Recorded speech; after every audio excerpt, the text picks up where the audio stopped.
Hello aspirants, welcome to SB institute. ঠিক আগের সপ্তাহের মতোই এই সপ্তাহেও আমরা নিয়ে চলে এসেছি উইকলি কারেন্ট অ্যাফেয়ার্স। ঠিক আগের দিনের মতোই তোমরা প্রথমে ক্লাস খুব ভালো করে দেখে নেবে, তারপরে আমরা কিছু কোশ্চেন অ্যাটেন্ড করার চেষ্টা করব।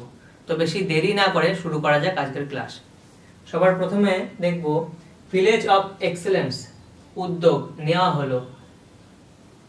নরেন্দ্র মোদী ইসরায়েল সফরে যাওয়ার পর সেখানে অলরেডি ইসরায়েলের সাথে যে কৃষির সাথে যুক্ত যে চুক্তিটা ছিল সেই চুক্তিটা আরো বৃদ্ধি করার জন্য এই উদ্যোগ লঞ্চ তিনি করেছেন। লক্ষ্য কি? লক্ষ্য হচ্ছে ইসরায়েলি প্রযুক্তি ব্যবহার করে ডাইরেক্ট কৃষি জমিতে ইসরায়েলি প্রযুক্তি ব্যবহার করা। তার জন্য তৈরি করা হবে সেন্টার অফ এক্সেলেন্স। এই উদ্যোগের মাধ্যমে তার লক্ষ্যমাত্রা নির্ধারণ করা হয়েছে 100, অর্থাৎ 100টি সেন্টার্স অফ এক্সেলেন্স তৈরি করা হবে। আর কি কি নতুন টেকনোলজি ব্যবহার করা হবে?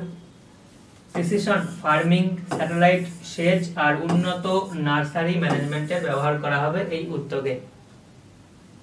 নেক্সট, মেনিনগোকক্কাল সংক্রমণ কোথায় দেখা দিয়েছে? শিলংয়ে, মেঘালয়ের। তো সেই কারণে মেঘালয় সরকার জরুরি স্বাস্থ্য নির্দেশিকা জারি করেছে। বিষয় হচ্ছে যে কি কারণে এই সংক্রমণটা হচ্ছে। এই যে নেইজেরিয়া মেনিনজাইটাইটিস নামক ব্যাকটেরিয়ার কারণে, ভাইরাস কিন্তু নয়। ভীষণ ইম্পর্টেন্ট, মনে রাখতে হবে। কোথায় আক্রমণ করে এই ব্যাকটেরিয়া? মস্তিষ্ক ও মেরুদণ্ডের আবরণীতে আর রক্তে সংক্রমণ ঘটায়। কি কি লক্ষণ বা কি দেখে আমরা বুঝতে পারি যে এই ব্যাকটেরিয়ার সংক্রমণ হতে পারে?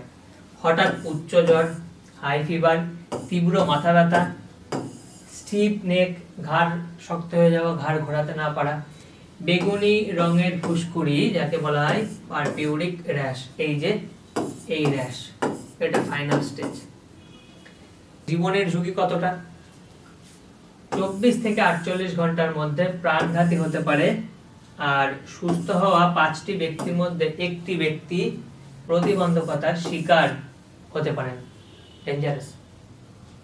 Next, operation epic Fury.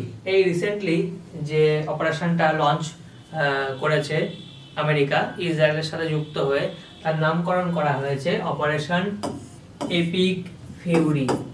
এটি একটি জয়েন্ট অ্যাকশন, ইউএস অ্যান্ড ইসরায়েলের জয়েন্ট অ্যাকশন। কাদের বিরুদ্ধে? ইরানের বিরুদ্ধে। অবজেক্টিভটা কি? ইরানের ক্ষেপণাস্ত্র ক্ষমতা ও পারমাণবিক ক্ষমতা, বিশেষ করে পারমাণবিক ক্ষমতা দুর্বল করা।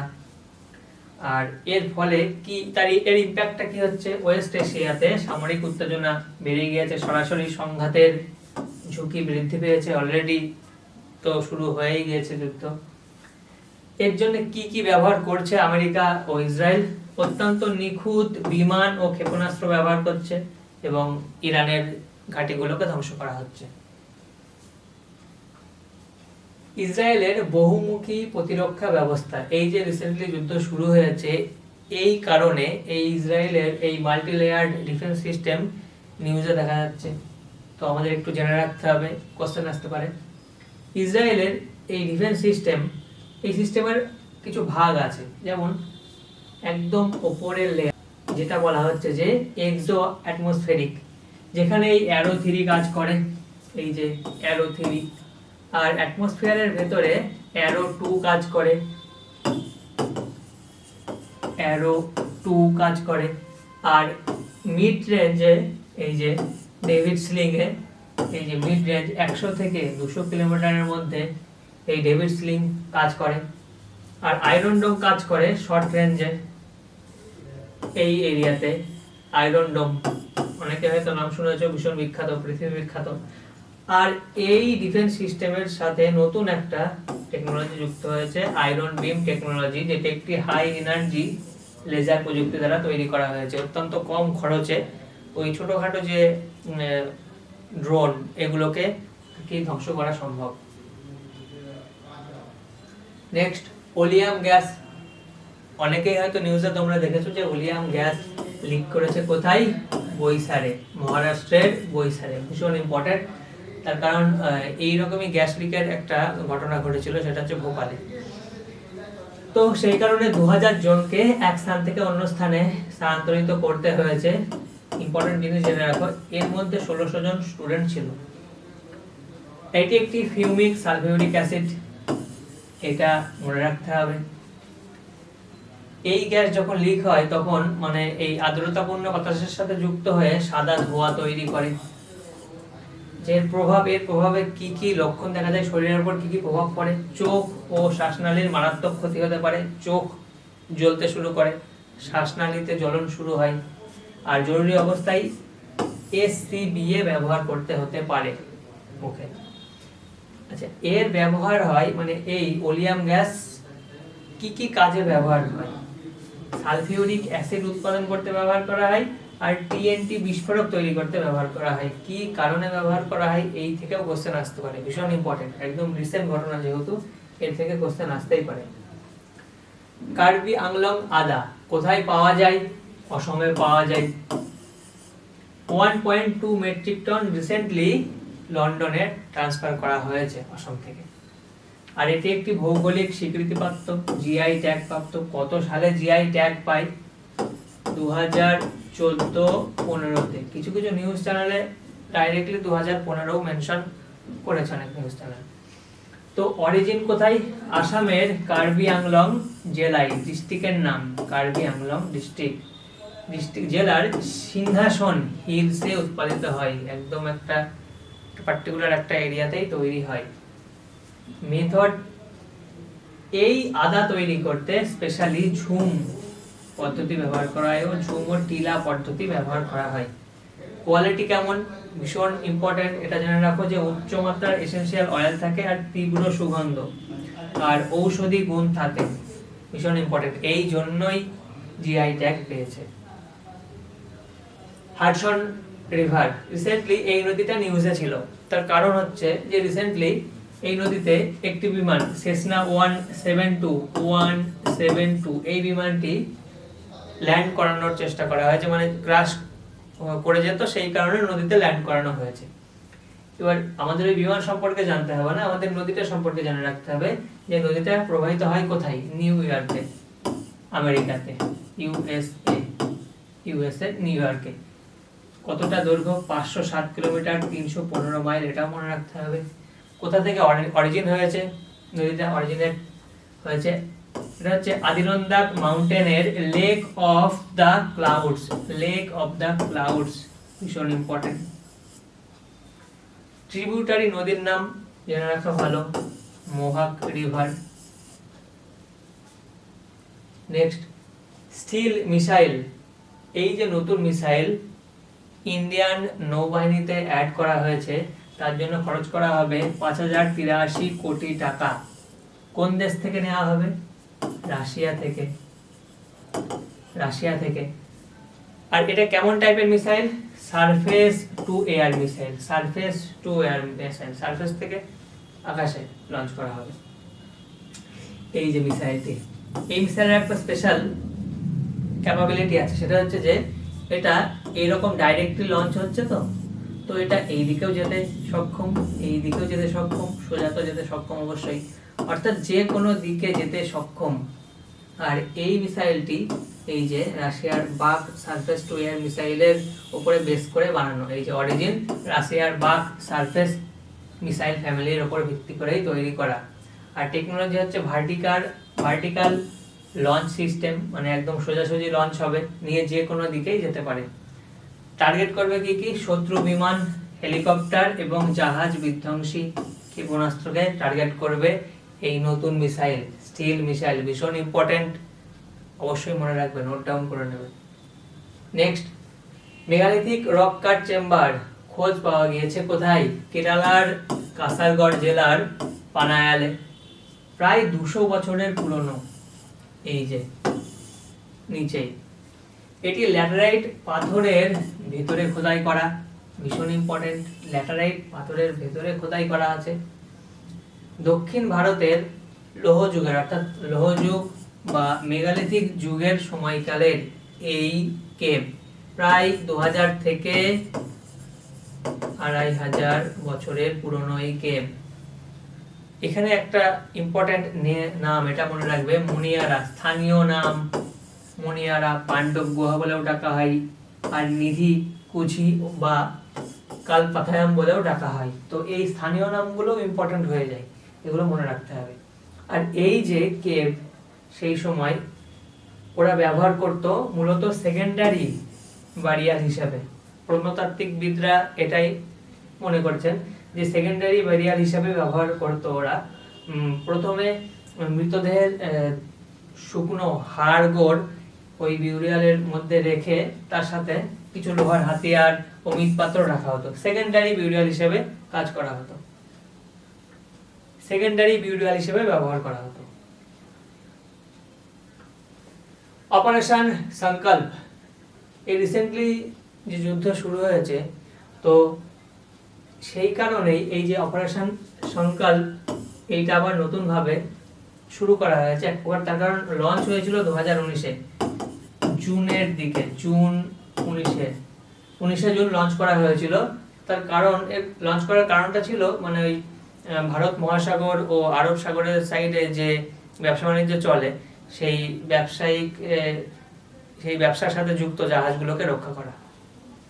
তো ভারতীয় যুদ্ধজাহাজগুলোকে মানবিক সহায়তা ও দুর্যোগ ত্রাণ কাজের জন্য প্রস্তুত রাখা হয়েছে এই অপারেশন সংকল্পের মাধ্যমে। এই অপারেশন সংকল্পের মাধ্যমে ভারতের সেনা নৌবাহিনীকে এক প্রকার রেডি রাখা হয়েছে। উদ্দেশ্য কি? পারস্য উপসাগর, ওমান উপসাগর ও এডেন উপসাগরে ভারতীয় পতাকাবাহী বাণিজ্যিক জাহাজের সুরক্ষা নিশ্চিত করা, যাতে বিজনেসটা কন্টিনিউ চলতে থাকে। আইনি শক্তি ব্যবহার করা হয়। কোন আইনি শক্তি? Maritime anti piracy act 2022। এই আইনি শক্তির মাধ্যমে ভারতের নৌবাহিনীকে ডিপ্লয় করা হয়েছে ওই এরিয়াতে। নেক্সট, প্রজেক্ট হনুমান লঞ্চ করেছে কোন রাজ্য সরকার? ভীষণ ইম্পর্টেন্ট, অন্ধ্রপ্রদেশ। কোন দিন উপলক্ষে? ওয়ার্ল্ড ওয়াইল্ড লাইফ ডে 2026 এই দিনটিতে লঞ্চ করা হয়েছে, যেটি 3 মার্চ ছিল। আচ্ছা, হনুমান এর পূর্ণ নাম মনে রাখতে হবে, ফুল ফর্ম মনে রাখতে হবে, healing and nurturing units for monitoring aid and nursing of wildlife. ভীষণ ইম্পর্টেন্ট, হনুমানের ফুল ফর্ম থেকে কোশ্চেন আসতেই পারে। প্রথমত এটা একটা রাজ্য সরকারের উদ্যোগ, আর ভীষণ খুব একটা ভালো উদ্যোগ, এই কারণে ফুল ফর্ম মনে রাখতে হবে। মূল লক্ষ্য কি? মানুষ ও বন্যপ্রাণীর মধ্যে যে সংঘাত, সেটাকে কমানোর চেষ্টা করা হবে এই প্রজেক্টের মাধ্যমে। তার জন্য তৈরি করা হবে রেস্কিউ সেন্টার কোথায় কোথায়? বিশাখাপত্তনমে, রাজা মহেন্দ্রভরমে, তিরুপতি অ্যান্ড বীররুটে, টোটাল 4টি অত্যাধুনিক চিকিৎসা কেন্দ্র স্থাপন করা হবে। আর যদি বন্য প্রাণীর হাতে মানুষ মারা যায় সেই ক্ষেত্রে ক্ষতিপূরণ দেওয়া হবে।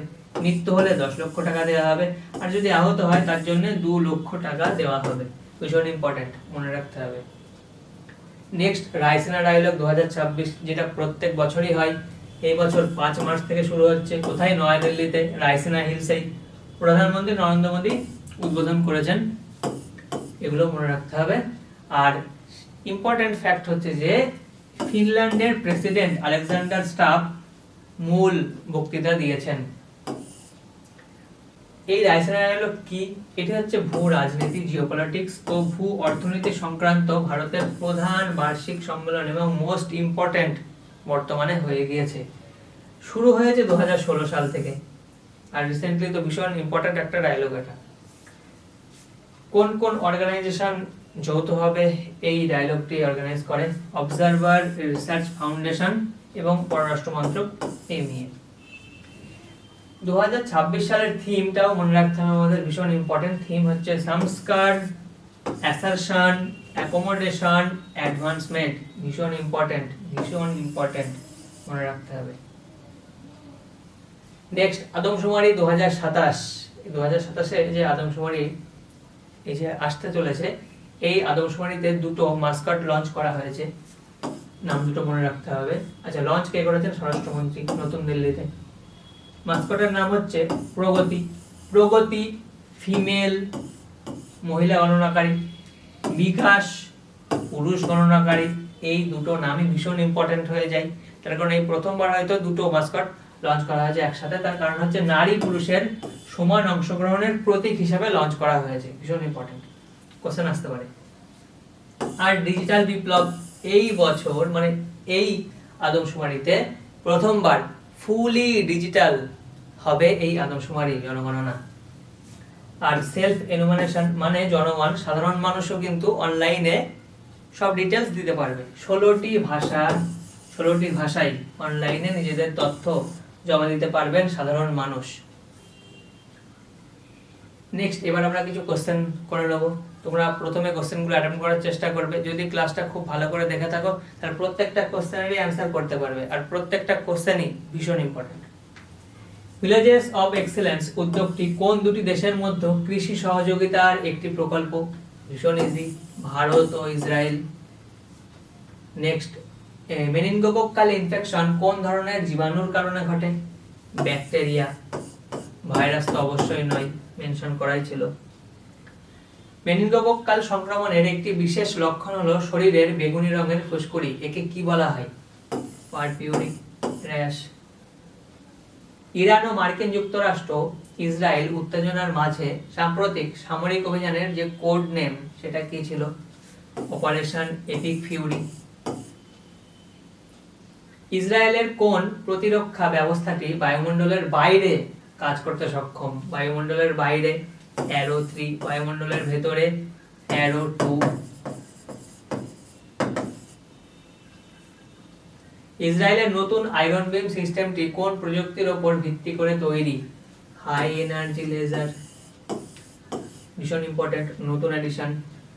সম্প্রতি মহারাষ্ট্রের বৈশারে কোন গ্যাস লিকেজের ঘটনা ঘটেছে? ভীষণ ইম্পর্টেন্ট, ওলিয়াম গ্যাস। এর থেকে কোশ্চেন আসতেই পারে, ভীষণ ইম্পর্টেন্ট একটা ঘটনা। প্রথমবারের মতো 1.2 মেট্রিক টন জিআই ট্যাগ প্রাপ্ত কার্বি আংলাং জিঞ্জার লন্ডনে রপ্তানি করেছে কোন রাজ্য? অসম। হাডসন নদী যেখানে সম্প্রতি বিমান দুর্ঘটনা ঘটেছে সেটি কোথায় অবস্থিত? ইজি, ভীষণ, নিউ ইয়র্ক, মার্কিন যুক্তরাষ্ট্রের নিউ ইয়র্কে।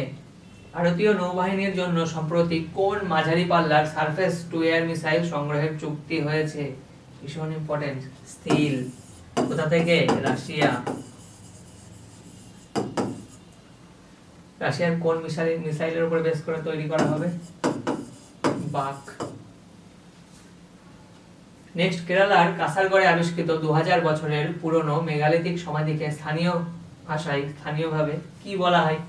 মুনিয়ারা, পাণ্ডব গুহা বলা হয়। ভারত মহাসাগরীয় অঞ্চলে বাণিজ্যিক জাহাজের নিরাপত্তা নিশ্চিত করতে ভারতীয় নৌবাহিনীর মিশনের নাম কি?